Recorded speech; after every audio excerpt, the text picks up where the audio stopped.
hello Chapati, welcome back to SVG and this is Sandeep भैया from IIT Guwahati.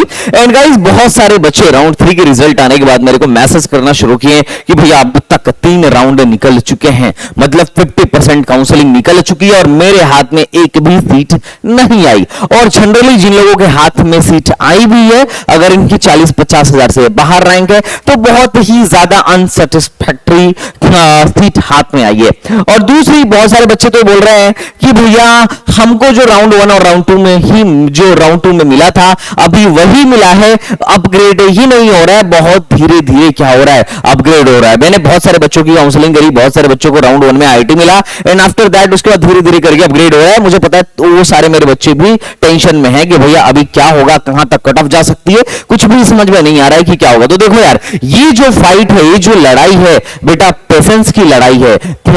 पहले round में ही क्या होती है कि 100% सीट जो है फिल कर दी जाती है, उसके बाद जो सीटें छूटती हैं, जो लोग पैसा नहीं जमा करते हैं उनकी सीटें फिर राउंड 2 में, मतलब मान के चलो 5 से 7% सीट या 10% सीट कैंसिल होती है और उन सीटों को राउंड 2 में भरा जाता है।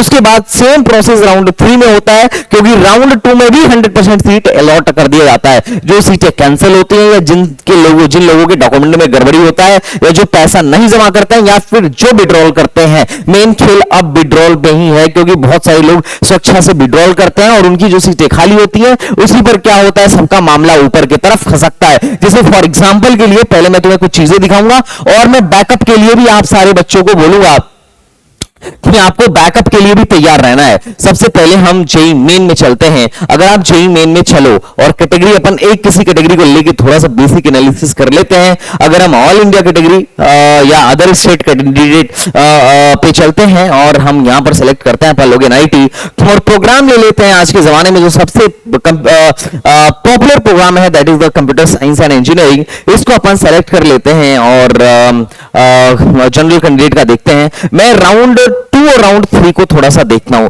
क्योंकि राउंड 2 में जो आपको मिला था उसका कट ऑफ आपको पता है और राउंड 3 का शायद आपको कट ऑफ नहीं पता है, पर यहां से पिछले साल से आपको अंदाजा लग जाएगा। जैसे ट्रिचिपल्ली जो था 1128 पर उसकी राउंड 2 में कंप्यूटर साइंस बंद हुई थी और राउंड 3 में 1128 से मात्र 33 पर गया। सोचो कितना रैंक आगे बढ़ा, 29, 30 और 3, 5 रैंक आगे बढ़ा। देख रहे हो, तो ऐसे ही धीरे धीरे करके चीजें अभी खिसकेंगी, है ना। सूरतकल जो है 1423 से 1440 पे गया और मैं बार बार बच्चों को बताता हूं कि this is a like a pyramid structure. जितने टॉप के कॉलेज पे हो, जितना टॉप के कॉलेज पर हो, जितना टॉप के कॉलेज पर हो, उतना कम सीट खसकने की संभावना है। जैसे सोचो यहां पर जो त्रिचिपल्ली पर है वहां पर सीएससी में मात्र और मात्र 4 रैंक का डिफरेंस आया। जैसे जैसे नीचे आते जाओगे बिल्कुल चांस है कि ज्यादा डिफरेंस आने शुरू हो जाए।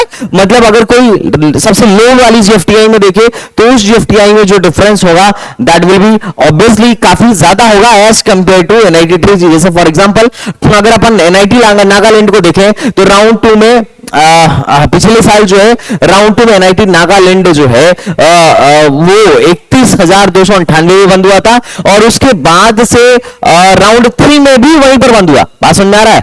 मिजोरम में भी देखो एकदम मामला सेट था, जो राउंड 3 में था वही राउंड उसमें था। मणिपुर में थोड़ा सा जाके चेंज आया कि भाई जो 37 से 60 हो गया, मतलब शुरू में टॉप में 2-2, 4-4, 8-8, 100 बढ़ रहे थे, यहां पे थोड़ा सा अच्छा खासा वेरिएशन मिला, लेकिन ज्यादा वेरिएशन नहीं है। तो राउंड 2 और राउंड 3 को कंपेयर जब करोगे, अरुणाचल प्रदेश को भी कंपेयर करोगे, तो मोस्ट ऑफ द में कंप्यूटर साइंस वगैरह में ज्यादा नहीं ग्रोथ होता है। हाँ, ज्यादा का डिफरेंस नहीं आता है। कंप्यूटर साइंस के अलावा बाकी के ब्रांचेस में डेफिनेटली डिफरेंस आते हैं, लेकिन जो लोग सिर्फ कंप्यूटर साइंस और सीएस फैमिली डाले होंगे उनका अभी ग्रोथ जो होगा बड़ा स्लो होगा। लेकिन इसका मतलब ये नहीं है कि ग्रोथ ही नहीं होगा, लेकिन मैं ये डेटा इसलिए दिखा रहा हूं ताकि भैया एटलीस्ट पता तो चल सके कि सिस्टम क्या है, कैसे सिस्टम काम कर रहा है, ताकि जो बच्चा है, क्योंकि बच्चा बैठ के वहां एनालाइज नहीं कर रहा है तो इस वजह से उसको टेंशन हो रही है। अभी मिजोरम में देखो, मिजोरम में राउंड 2 में 53 तक गया था, 53,000 तक गया था सिविल,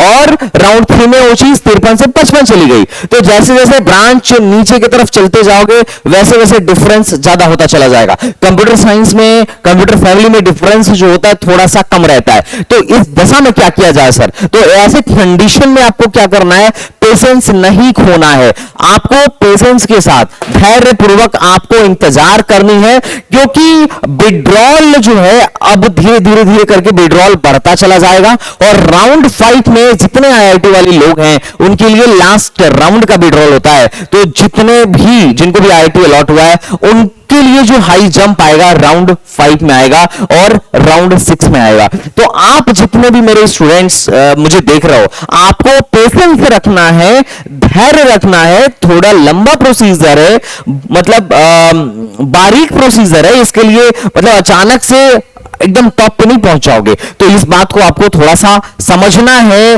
धैर्य पूर्वक। और जो आईआईटी वाले हैं भाई, जितने ही ज्यादा टॉप की आईआईटी में हो और साथ ही साथ टॉप के ब्रांच में हो, तुम समझो कि उतना ज्यादा मामला आपका उतना ज्यादा वेरिएशन जो आपका टफ रहने वाला है। जैसे फॉर एग्जांपल आप देखो, अगर कोई मान लेते हैं राउंड 2 राउंड 3 में है, अगर कोई बॉम्बे में है तो बॉम्बे में तो कुछ बढ़ता ही नहीं है। राउंड 3 से लेके तुम सारे राउंड सेलेक्ट कर लो, बॉम्बे के सीएससी में कोई चेंज आएगा ही नहीं। जनरली ये जो टॉप के कॉलेजेस हैं ना, टॉप के कॉलेजेस हैं, इनके कंप्यूटर साइंस में तो कोई चेंज नहीं आ रहा है। देखो कानपुर जो दूसरे में रहा वही तीसरे में रहा, दिल्ली जो दूसरे में रहा वो तीसरे में रहा, खड़गपुर जो दूसरे में, मतलब टॉप में चेंज नहीं होता है भाई, समझ रहे हो। और खासकर कंप्यूटर साइंस में तो वेरिएशन बड़ा ही कम आता है। अगर मैं लास्ट में चलूं तो देखो, सबसे नीचे जो राउंड 2 में मतलब पिछले साल बंद हुआ था वो आईआईटी धारवाड़ का इंटर डिसिप्लिनरी बंद हुआ था, और राउंड 3 में 15,955 से मात्र 16,053 तक गया। मतलब मोटा मोटी सिर्फ 100 नंबर का, 100 रैंक का, समझ लो, सिर्फ 100 रैंक का क्या आया, डिफरेंस आया। मतलब सबसे लोएस्ट में, सबसे बॉटम में भी 100 नंबर का ही डिफरेंस आया। लेकिन तुम घबराना नहीं, जब ये चीज तुम सीधे राउंड 5 में जाओगे तो वहां तुम्हारा ज्यादा अच्छा खासा डिफरेंस आ जाएगा। अभी अगर अभी के राउंड से राउंड 3 से अगर मैं कंपेयर करूं तो यू विल फाइंड कि ठीक है भैया, ये धारावाड़ की इंटरडिसिप्लिनरी 16 पे थी और ये 16 मतलब पूरे 1000 रैंक का क्या आया है, पूरे 1000 रैंक का क्या आया है, डिफरेंस आया है। जैसे ही बच्चा जो है राउंड 3 से राउंड 5 में गया है, तो मतलब राउंड 2 से राउंड 3 में मात्र 100 रैंक का डिफरेंस आया, लेकिन जब राउंड 3 से राउंड 5 तक गया तो डिफरेंस बढ़ के 1000 तक हो गया था। तो ये एक डिफरेंस था जिसको आपको समझना होगा। अच्छा, ये 1000 आपको हो सकता है कि थोड़ा कम लग रहा हो, लेकिन आईआईटी के केस में 1000 बहुत बड़ा नंबर होता है, समझ लो, 1000 बहुत बड़ा रैंक होता है। आई होप यू आर, आपको ये बात समझ में आ रही है। और तो ये चीजें हैं जो आपको मुझे बतानी थी, क्योंकि बहुत सारे बच्चे मेरे को फोन भी कर रहे थे, परेशान भी हो रहे थे। आपको परेशान होने की जरूरत नहीं है। अब देखो दूसरी बात, जिन लोगों को सीट बेटा अलॉट हो गई है, आपको फिक्र नॉट, टेंशन लेने की कोई बेटा जरूरत नहीं है। आपको बस आगे का कार्यक्रम करना है। कार्यक्रम क्या है?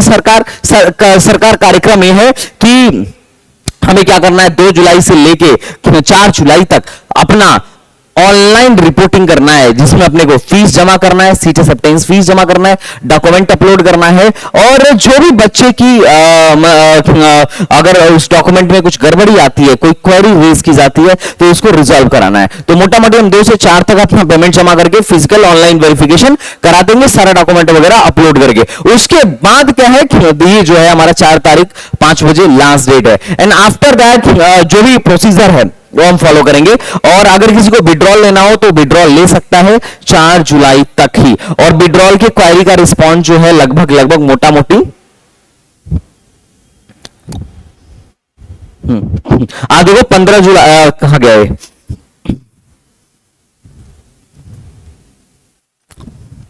मोटा मोटी ये लोग 5 जुलाई तक कर देंगे। तो जिनको अभी सीट नहीं मिला है, आप टेंशन मत लो, आपको आगे जाके सीट मिल जाएगा 5वें से लेके 6ठे राउंड तक, क्योंकि 5वें और 6ठे राउंड में गैप पक्का आता ही आता है। सिर्फ टॉप के इंस्टीट्यूशन को छोड़ दे तो बॉम्बे में गैप नहीं आता है कंप्यूटर साइंस में, है ना। जो हो गया सो हो गया, है ना, क्योंकि भाई पहले में जो अलॉट हो गया खत्म, है ना, लेकिन बाकियों में सब में गैप आएगा, आपको ज्यादा चिंता करने की जरूरत नहीं है, क्योंकि मैं तो पूरा बैठ के एनालाइज करता रहता हूं कि क्या हो रहा है क्या नहीं हो रहा है, डेटा से खेलना ही हमारा काम है, आप उसकी चिंता मत करो। अब जो सबसे इंपॉर्टेंट चीज है कि भैया हमको तो कुछ नहीं मिला, मेरी रैंक 50,000 के बाहर है, तो तुम टेंशन मत लो, तुम मेरी जोसा वर्सेस सीसैट की वीडियो देखो। जैसे फॉर एग्जांपल जिनकी रैंक लो है उनके लिए मैं एक सजेशन देना चाहता हूं, तुम ध्यान से सुनना, ये सीएससी फैमिली की पिछले साल की कट ऑफ मैं जनरल की दिखा रहा हूं, बाकी कैटेगरी में ये क्या कर सकता है, बिल्कुल वेरी कर सकता है। तुम देखो जोसा में जो कंप्यूटर साइंस मिला था पीटीयू में भी 50,000 रैंक पर, पीटीयू में भी कंप्यूटर साइंस नहीं मिल रहा था, और लास्ट जो कंप्यूटर साइंस बंद हुआ था वो 72,000 रैंक पे बंद हुआ था, और एकदम महा लल्लू से लल्लू जीएफटीआई, जहां पर मतलब लल्लू कहना ठीक नहीं है किसी इंस्टीट्यूशन को, मतलब लल्लू मतलब बच्चों के मन में जो लगता है ना, कह रही है जीएफटीआई नीचे की है, तो तुम किसी भी जीएफटीआई को उठा के देखो, जो लास्ट जीएफटीआई भरी थी गुरुकुल कांगड़ी विश्वविद्यालय 12,000 रैंक पर बंद हो गई थी, उसके बाद सॉरी 72,000 रैंक पर बंद हो गई थी, 72,000 रैंक के बाद कोई भी जीएफटीआई एडमिशन देने को आपको बेटा तैयार नहीं थी। लेकिन जब बच्चा सीसन में बैठा तो 72 वाली जीएफटीआई सीधे 2,12,000 में पहुंच गई, हरि सिंह और 63,000 वाली जीएफटीआई 1,81,000 में बैठ गई। भाई मैं साक्षी हूं, मैंने हर साल बच्चों का काम कराया है, और मैं ये चीज महसूस किया हूं कि जो बच्चा बहुत डिमोटिवेटेड होता है जोसा में कि कुछ नहीं मिल रहा है, कुछ नहीं मिल रहा है, वो भी सीसन में मेरे पास से हंसता खेलता जाता है कि भैया सुपर। अच्छा, जिसकी अति लो रैंक है उसके लिए भाई कुछ नहीं कर सकता, लेकिन जो बच्चा बॉर्डर पे है, या जिस बच्चे की रैंक 1 लाख है, 1.5 लाख है, 1.25 लाख है, 2 लाख है, 2.5 लाख है, उसको हम लोग एकदम हंसते खेलते विदा करते हैं कि भैया बहुत बढ़िया, हमने जो आपके प्रोग्राम में आए हम लोग एकदम बढ़िया से बढ़िया कॉलेज, एक बढ़िया से बढ़िया जीएफटीआई हमको क्या हुई अलॉट होगी। और मैं सिर्फ जीएफटीआई की बात नहीं कर रहा हूं, जीएफटीआई तो 8-8, 9-9 लाख, 10-10 लाख रैंक तक भी अलॉट हुई है, तुम उसकी चिंता मत करना, है ना। जो समय इनका भाव थोड़ा ज्यादा बढ़ा रहता है, सीजन में आने के बाद से मामला थोड़ा सा जो है बड़ा लो हो जाता है। जैसे तुम देखो कि यहां पर अगर तुम देखोगे तो यू विल फाइंड कि हमारी सच में बड़ा लो चल रहा है, मतलब लो रैंक तक एडमिशन हो रहा है, क्योंकि इसी 82,000 के बाद नहीं मिला था, गुरुकुल कांगड़ी विश्वविद्यालय में इसी 82,000 के बाद नहीं मिला था, लेकिन जब जैसे बच्चा सीजन में गया तो 4,77,000 पे मिल गया। मतलब तुम सोच रहे हो क्या डिफरेंस है, ये डिफरेंस देख पा रहे हो, तो तुम्हें घबराने की जरूरत नहीं है। सेंट्रल यूनिवर्सिटी ऑफ राजस्थान 57,000 पे अपना बंद कर दी थी, और वो 1,35,000 पे पहुंच गई सीजन में। उसी का इलेक्ट्रॉनिक्स जो 57 पे बच्चों को नहीं मिल रहा था, 58,000 पे जो बच्चों को नहीं मिल रहा था, वो 1,37,000 पे जाके बच्चों को मिला था। तो इसके लिए तुम्हें टेंशन नहीं लेना है, जोसा में नहीं भी हो रहा है तो फिकर नॉट, सीसम में होगा। और इस साल तो सीसम में एक राउंड और बढ़ गया है, तो और लो रैंक तक एडमिशन होगा। और अभी तक तुमने एसटीबीसी का अगर सीसैट काउंसलिंग प्रोग्राम नहीं ज्वाइन किया है तो ये एक गलत डिसीजन बिल्कुल हो सकता है, क्योंकि जब तुम देखोगे, और आज के टाइम में लोग देख भी रहे हैं, मैं आके अपने बच्चों का लॉग इन करके दिखाता हूं कि देख भाई ये 4 लाख रैंक पे अलॉट हुआ, 5 लाख रैंक पे यहां सीएससी अलॉट हुई, 3 लाख रैंक पे यहां अलॉट हुआ। पीपल आर गोइंग, अरे ये तो हमें पता ही नहीं था, ये तो हम जानते ही नहीं थे। तो ये चीज बड़ा गड़बड़ हो जाती है कि मतलब ये वो वाली बात हो जाती है कि अब पछताए हो क्या जब चिड़िया चुग गई खेत। बहुत ही साइंटिफिक तरीके से मैं स्ट्रेटेजी बनाता हूं, और अब मेरी स्ट्रेटेजी को मेरी टीम फॉलो नहीं करती है, मैं फॉलो करता हूं। और इस स्ट्रेटेजी की वजह से मेरी स्ट्रेटेजी में देखा हूं कि हर साल काउंसलिंग में काम करती है, हर साल काउंसलिंग में काम करती है, हर साल बढ़िया रिजल्ट लेके आती है। हाँ, कभी किसी की किस्मत खराब हो जाए तो अलग बात है, अदरवाइज अगर मैं बोल रहा हूं कि ये मिलेगा तो चांस बढ़ा ही रहता है कि मिलेगा। तो मैं आप सारे लोगों से रिक्वेस्ट करूंगा कि जिन लोगों ने अभी तक मेरा सीसा प्रोग्राम ज्वाइन नहीं किया है, आप उसे फटाफट एसटीबीजी एकेडमी ऐप डाउनलोड करिए, या फिर आप हमारे वेबसाइट पर जाइए, एसटीबीजी काउंसलिंग वेबसाइट पर जाइए, और आप यहां से जाके क्या कर सकते हैं, हमारे प्रोग्राम को यहां से बाय कर सकते हैं। ऑलरेडी जो है हमारा प्रोग्राम, मतलब बहुत सारे हमारे प्रोग्राम्स चल रहे हैं, तो this is the very important. Okay, तो चलिए थोड़ा सा आगे बढ़ते हैं। अच्छा, जितने बच्चे घबरा रहे हैं, भाई घबराना नहीं है, आज की कहानी नहीं है।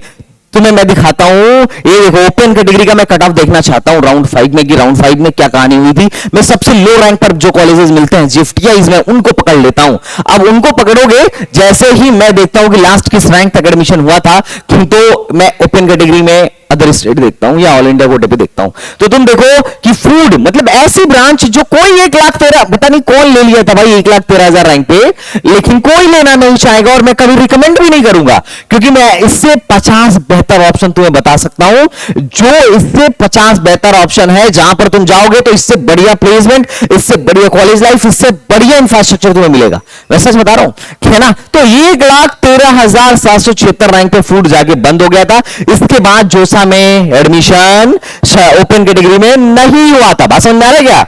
1,13,756 रैंक के बाद एडमिशन जोसा में नहीं हुआ था। तो सोचो, जिसकी 1.5 लाख रैंक है वो कैसे एक्सपेक्ट कर रहा है कि मेरा एडमिशन हो जाएगा? सोचने वाली बात है। 2 लाख रैंक वाला एक्सपेक्ट कैसे कर रहा है? ऑब्वियस बात है। लेकिन तुम टेंशन मत लो, जब वही बच्चा चाहता है कहां, सीसैट में, वही कॉलेज कहां गए, हाँ ये देखो, वही कॉलेज कहां गया, एचएस गौर फूड 9 लाख रैंक पर एडमिशन देता है, 9,75,223 पर एडमिशन देता है। उसके अलावा printing and packaging technology central university of Haryana 13 lakh rank पे, गुरुकुल कांगड़ी विश्वविद्यालय 12 लाख रैंक पे। मतलब तुम सोच रहे हो यार, ये नंबर है जो बच्चे निगेटिव में रहे होंगे जेईई मेन में।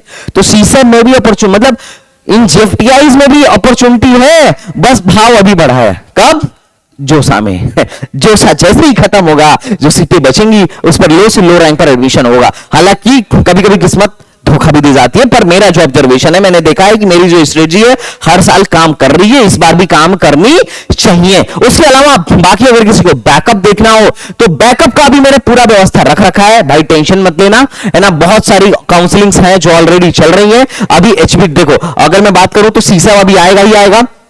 यूपी टेक का डेट बढ़ गया, 6 जुलाई तक डेट हो चुका है। 6 जुलाई तक अभी आप एडमिशन ले सकते हो और रजिस्ट्रेशन कर सकते हो। और यूपी टेक ऐसी काउंसलिंग है जिसमें 13 से 14 लाख रैंक, 14.5 लाख रैंक पर भी एडमिशन करा दूंगा, ये मैं बोल रहा हूं। और मेरे पास प्रूफ भी है कि अच्छे गवर्नमेंट कॉलेजों में 8-8, 9-9 लाख रैंक पर एडमिशन मैं कराया हूं। तुम जितने प्रूफ मांगोगे मैं उतने प्रूफ दूंगा, मैं सच बोल रहा हूं। तुम किसी भी कॉलेज में जाके पूछोगे ना, संदीप भैया के काउंसलिंग से कौन आया है या संदीप भैया को कौन जान रहा है, भाई मेरे मेंटरशिप के अंदर कितने लोग थे, बहुत सारे हाथ खड़े हो जाएंगे। आज के टाइम में मैं बता रहा हूं, यूपी में इस तरीके से, मतलब बच्चों का जो एक समूह है, बच्चों के साथ इस तरीके से मैं कनेक्टेड हूं। ट्रिपल यूटी में अभी देखो स्पॉट राउंड आएगा, स्पॉट राउंड में भी तुम बैठ सकते हो। HP2 का फेज 1 कंप्लीट होने वाला है, फेज 2 अभी आएगा। HP2 में एक BS इन मैथमेटिक्स करके कोर्स है, तो आप चाहो तो उसमें भी अप्लाई करो, वो भी एक बहुत फायदेमंद वाली चीज रहेगी। और जैक दिल्ली, तो खैर जैक दिल्ली में का स्पॉट, अगर आपने रजिस्ट्रेशन नहीं किया तो आप जैक दिल्ली में नहीं बैठ सकते हैं, लेकिन अगर आपने रजिस्ट्रेशन किया तो आप स्पॉट में बिल्कुल बैठ सकते हैं। MPDT का फेज 2 स्टार्ट होने वाला है बेटा, फेज 2 का रजिस्ट्रेशन स्टार्ट होने वाला है। तो इफ आर इंटरेस्टेड, आप बोलो, मैं इसमें भी आपको बैठाऊंगा। IPU में भी बैठाऊंगा, IPU के राउंड 2 में रजिस्ट्रेशन शुरू होने वाला है। और IPU में तो बहुत लो रैंक पर पिछले साल भी मैंने एडमिशन कराया था। तो जिनको मेरे प्रोग्राम में आना हो आप आइए, बिल्कुल SCBC एकेडमी ऐप डाउनलोड करिए, वहां से जाके प्रोग्राम बाय करिए। 24 घंटे के अंदर आपको एक पर्सनल मेंटर असाइन हो जाएगा and he will connect with you. I will, अगर आपको जरूरत है तो आई विल ऑल्सो, अगर इतना बड़ा आपका केस हुआ तो definitely connect with you. Delhi university में मिड एंट्री भी है। दिल्ली यूनिवर्सिटी में 2 जुलाई से लेकर 4 जुलाई के बीच में मिड एंट्री है। 2500 रुपए देके आप बीच में काउंसलिंग में बैठ सकते हैं। बाकी के राउंड, मतलब राउंड 3 और राउंड 4 में RGI PT का राउंड 2 चल रहा है। और उसके अलावा अगर मैं बात करूं तो IIST तिरुवनंतपुरम, खैर इसका स्पॉट आएगा, वो एडवांस वालों के लिए है।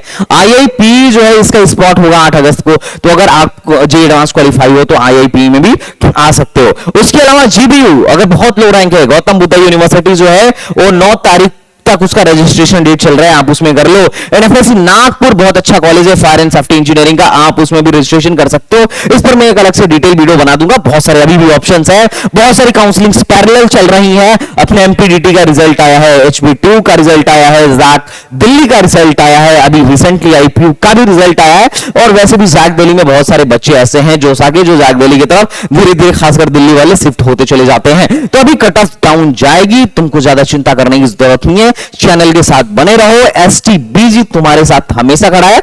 आई होप आपको सब कुछ समझ में आ रहा होगा। तो चलो बच्चा पार्टी, मिलते हैं फिर नेक्स्ट वीडियो में, तब तक के लिए बाय बाय, टाटा एंड जय Hind. Thank you so much.